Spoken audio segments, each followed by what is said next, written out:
Ecclesiastes 8:14 says, "There is a vanity that takes place on earth, that there are righteous people to whom it happens according to the deeds of the wicked, and there are wicked people to whom it happens according to the deeds of the righteous."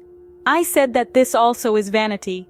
Often we hear people say, "Alas, in this day and age, good people don't get rewarded. The good die young while the wicked thrive for 1,000 years. It cannot be denied that in life there are many examples of good deeds without good outcomes. In the Christian faith, the standards of good and evil are not based on subjective or emotional interpretations. Rather, they are defined through the principles and teachings of the Bible.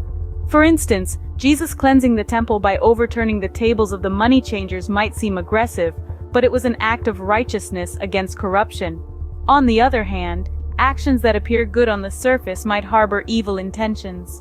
A polite smile or courteous gesture can mask deceit and manipulation, as depicted in the book of Proverbs, where an adulteress seduces a young man with sweet words, leading him to his ruin. However, goodness is not merely about actions, but also about intentions. As Jesus cautioned, "Beware of practicing your righteousness before other people in order to be seen by them, for then you will have no reward from your Father who is in heaven."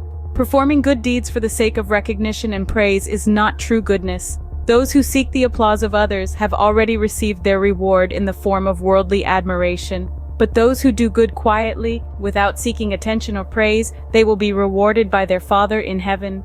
The ancient wisdom holds, doing good without attachment, without distinguishing it as a good deed, is akin to it not having occurred at all.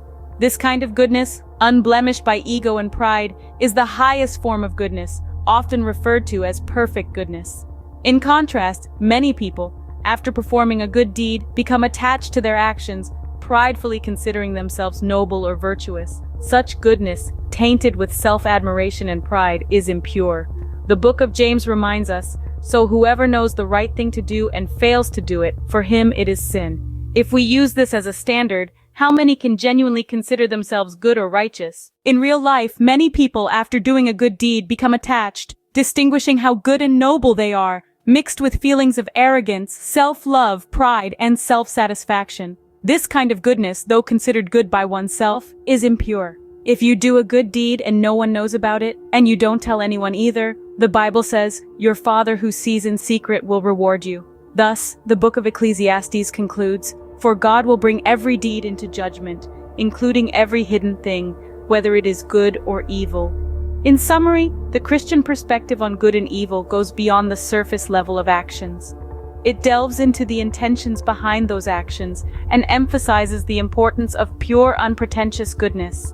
Good deeds are rewarded, evil deeds are punished is certain. So the last sentence of Ecclesiastes says, "For God will bring every deed into judgment, with every secret thing, whether good or evil."